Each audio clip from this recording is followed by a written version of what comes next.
Let's go straight to the front pages of the papers. We do have public affairs analyst in the house. Mr. Theophilus Akatugba joins us on a Monday morning. Good morning to you, sir. Good morning. Great morning. Looking like it's Friday already. You're more relaxed and so on. But let's start off with the papers because of time. Let's see what we can get on our very first newspaper this morning. We'll look at, let's see. So you see what's really upsetting me about the papers this morning? We have other stories on the front page. No paper has the big story of Benue attacks. And I'll run through the big stories on each of the papers. Daily Independent says, alternative energy revolution may cut Disco's market share. That's on the front page of Daily Independent. Now, big story on the front page of Daily Trust. 2027, let's move now to Daily Trust to show the big story. 2027, pushback as Northeast APC endorses Tinubu Ashetima. Now, look at where they put the Benue story. Top left corner, and then they say, family loses 23 members as many killed in Benue attack. Final paper that we're looking at, the Daily Times. Big story on the Daily Times. U.S. may place Nigeria, 35 other countries, on travel ban list. In fact, on the front page of this, okay, on the top, you can now see APC condemns Benue governor for suppressing protesters over headers massacre of citizens. Well, anyway, our focus will be on the Benue massacre. Yes, you know, I saw yesterday, I was following the development and what happened in Benue. I am always, you know, I feel very bad, and you know, I think that the news itself is that they are a bit tired of giving headlines, you know, to this very negative development.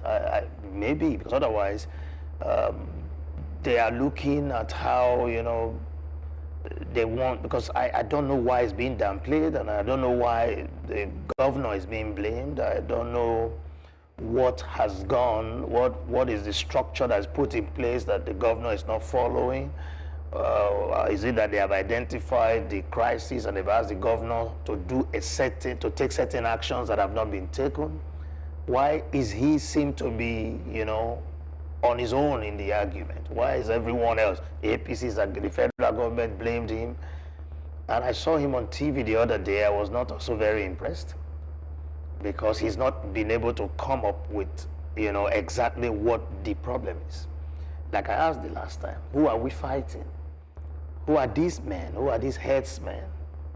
What is the relationship between the headsmen and these people that are killed? What happened previously that have led to this attack?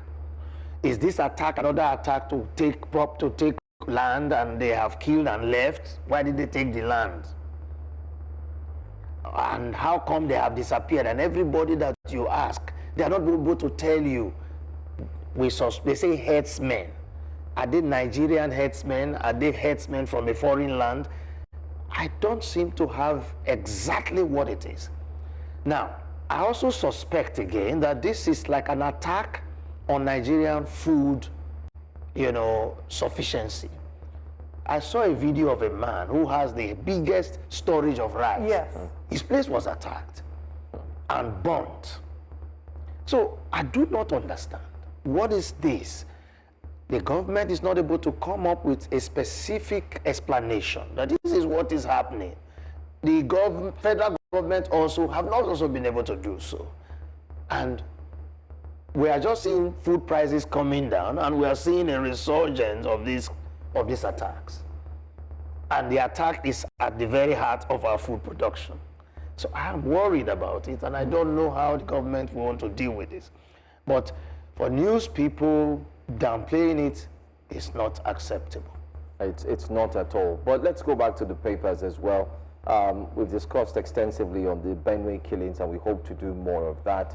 Let's look at the Daily Times on the front page there and see if there's any other story we could find. I think we should actually take that big story of the U.S. place Nigeria and 35 other countries on travel ban.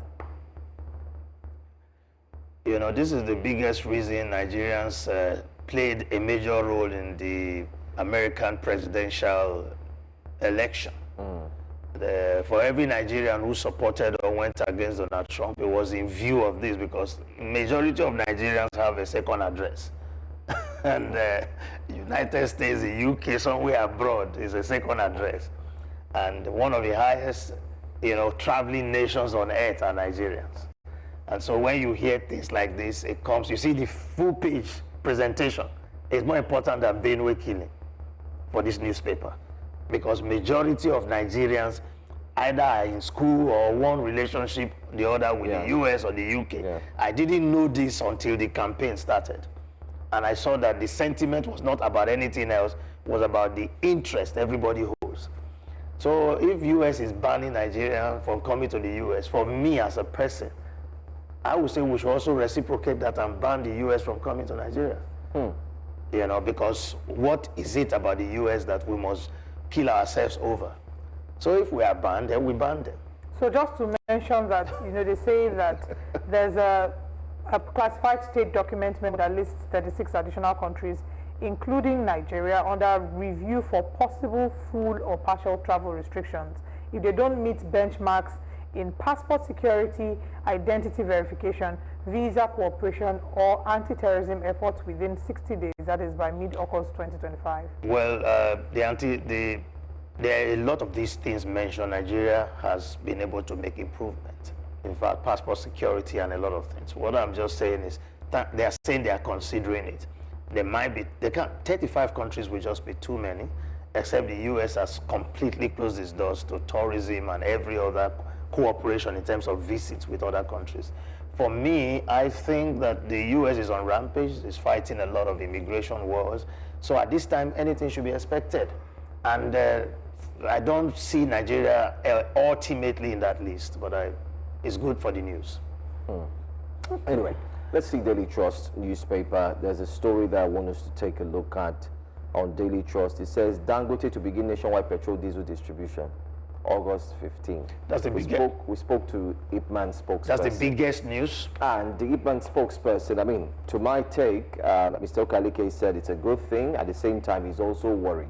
So I would say he's got mixed feelings because he said it's good, but on the other hand, he's saying Dangote should have focused on fixing the other refineries rather than coming to distribution. But he says if the distribution works, it's fine, it will help, the product go around, but he wishes, so there's a but there.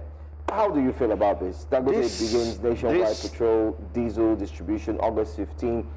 Something tells me in my mind that some of the truck drivers that drive for Ipman and the likes, if the salary is mouth-watering from the Dangote side, I jump ship. This is a revolution.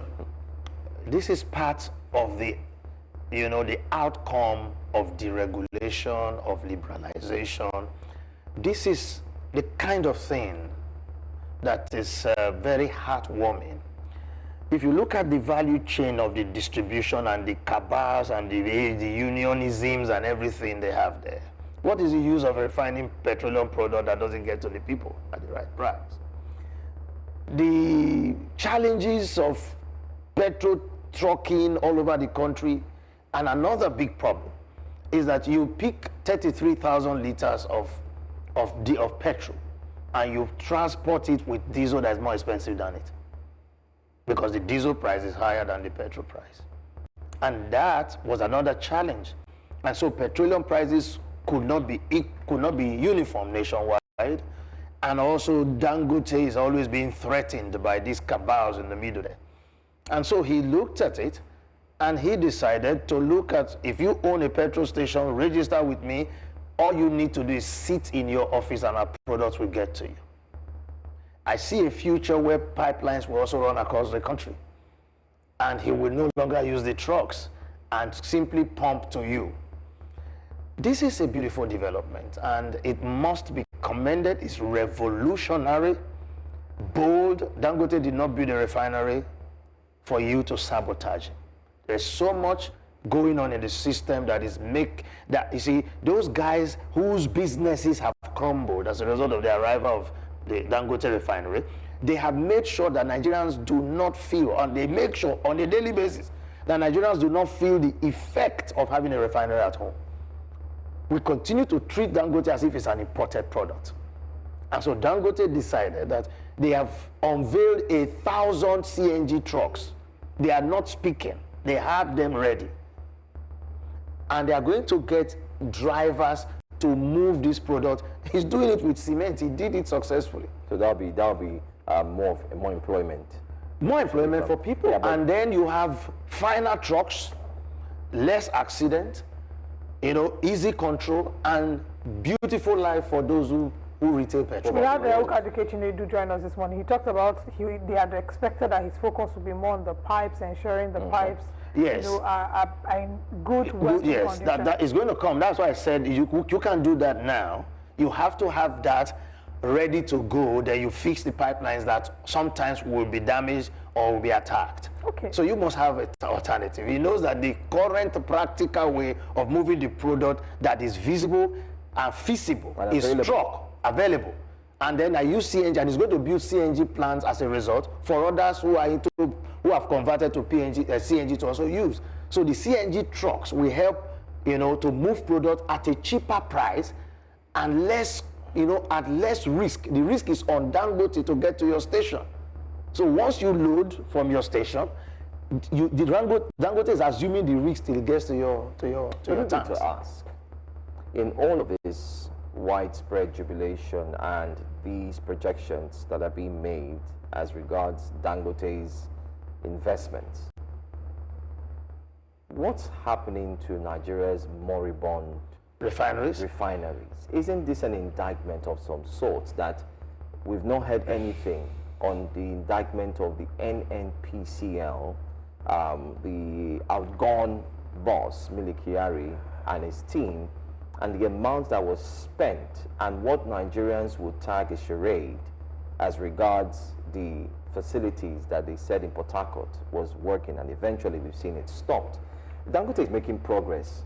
Now, I would wish, I'm a Nigerian, but other Nigerians also wish that this is a federal government's progress, not a businessman's progress. So what does it mean for Nigeria's moribund system? Like I said at the very beginning, that I do not see NNPC, surviving this. That's it. Why? The same way the NTAs have all collapsed, the Nigerian Federal Radio Corporation. You see, when there is private sector participation, government don't work efficiently. Not only in Nigeria, even in India, all over the world. Donald Trump is dealing with the U.S. covered up, federal government inefficiencies. It is a lot of. There is something about government that people think they are not supposed to work as hard. Look at Dangote responding to a problem that is affecting business in such a classical way. Government would have been romancing the subject. Everybody would be suffering. The government officials will be in bed with connivance. Up till now, because there is this equalization fund, the bridging gap fund, Nigeria could not tell how many liters of petroleum product we consume per day. It jumps from 30 to day 20 because there are a lot of fleas going on inside the system. What you didn't deliver, you have to ask for it. So in this country today, we must understand that government has always been inefficient. That's why when you deregulate and allow private sector, you see dynamism, you see change. You see government organized. Can't you see the airlines, the government will collapse? It will always, can't you see shipping? It just collapses because our culture is that government thing is free, it's no one's business. That even when you work there and you are zealous, other government officials, is it your father's place? Oh, yeah. We've seen a lot of people come through here. Yes. Okay. I went to one office. Yes. And or they tell you that my papa. That even if it scolds a senior officer of government office, like a government establishment, a government agency, if he scolds the gate man, the man that is the least man in the office, this least man got employment through one of his uncles in Abuja. When you scold him, you will get a call by 4 p.m. that you scolded me yesterday. Okay, let's talk about politics. I'm hoping that we can have some time as quickly as we can to still talk about politics. Yes. We're talking about the government as well. Daily Trust front page, 2027, pushback as Northeast APC endorses Tinubu. I don't know if you saw this. I saw it. We'll put the clip in between on this. So you can see. So what was your take? I laugh, and what they have done is it's just not a convention, because the Northeast is suspicious that Shettima might be sidelined after Tinubu gets his ticket, you know. So when they heard the Northeast chairman, they suspect that the Northeast chairman is not in favor of Shettima. He announced that they should endorse President Tinubu's ticket, you know, give him what you call sole ticket. He did not add the name of Shettima in it. But you see, but doesn't that go without saying? No, it's supposed to be that the president is supposed to be endorsed and he will make a choice of who will run with him. Because you don't add the vice president at the point of nominating a candidate of a party. Tinubu got that nomination before he announced Shettima as his running mate. And the same process must take place. But the Northeast want to be heard loud and clear that if you want Northeast to support the ticket, Shettima must be on the ticket and it must be guaranteed to be. So they made their voice heard loud and clear that they forced that chairman of the party, Ganduje, to add Shettima into the ticket. But that is not the convention. The convention is it's Tinubu that need to be endorsed, given the ticket. Then Tinubu on his own will now say, I am choosing XX or this person as my running mate. So do you think there's a likelihood that President Bola Ahmed Tinubu will choose another candidate? I don't see so. I think it's just unnecessary agitation.